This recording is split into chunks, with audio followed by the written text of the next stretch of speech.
Hi, this afternoon I'd like to talk about water. As we all recognise, water is really important for our health and well-being. And the problem with much of the water that comes out of our tap is it's been treated with chlorine. Chlorides and fluorides and many of the other things they put in the water all come from the same family, so they have pretty much the same effect on the human body. And essentially they're poisons. They're put into the water supply to kill the bacteria in the pipes. But when you drink it, it does exactly the same thing to you. It kills the bacteria, kills the microbes in you. And so in drinking water with chloride in it, then what happens is you start reducing your microbiome, you start reducing your ability to fight diseases, your immune system suffers, and you go backwards.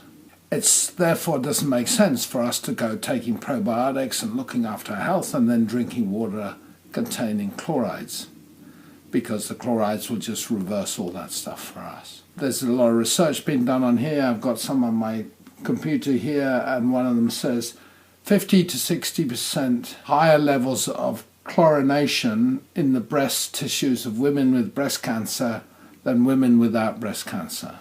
Cancer risks amongst people drinking chlorinated water is 93%, that's correct, 93% higher than amongst those whose water does not contain chlorine. That's from the US Council of Environmental Quality and the result of a lot of research. So here we have chlorine in water. So what are we going to do about it? Now, obviously we really recommend that if you're using any bacterial and probiotics or microbes products, then it's important that you dechlorinate the water before you add the cleaners or the probiotics or whatever you're using, because that water will just, as you put the microbes in there, then the water will kill them. What we do here for our water, for our brewing and process and all that kind of thing, is we use carbon block filters. We use quite a lot of them actually to really do everything we can to remove as many chemicals out of the water before we use it. Now obviously this is a cost, and not everybody, if they want to use a half a litre in a spray bottle for cleaning, they don't want to go and put it through a huge carbon block filter. So there's an easier way of doing it, and what we recommend is that you get a jug. Here's a jug, much like this. This jug was actually made with microbes in the clay, so we believe has different qualities, but that's a whole nother, talk.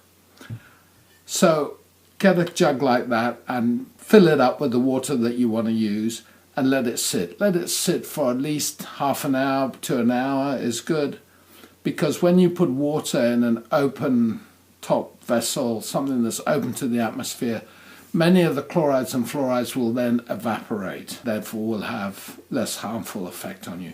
So leave the water out. If you can leave it overnight, especially if you're using it for cooking or such things as that, leave it out and then use it the next day for whatever you want to do. It will be a lot healthier for you, a lot better for you. So I hope this has helped.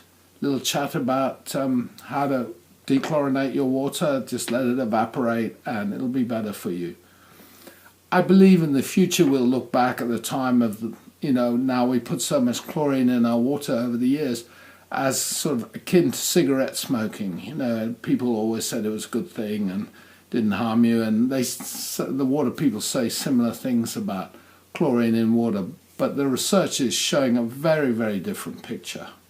Anyway, stay healthy and see you soon. Bye.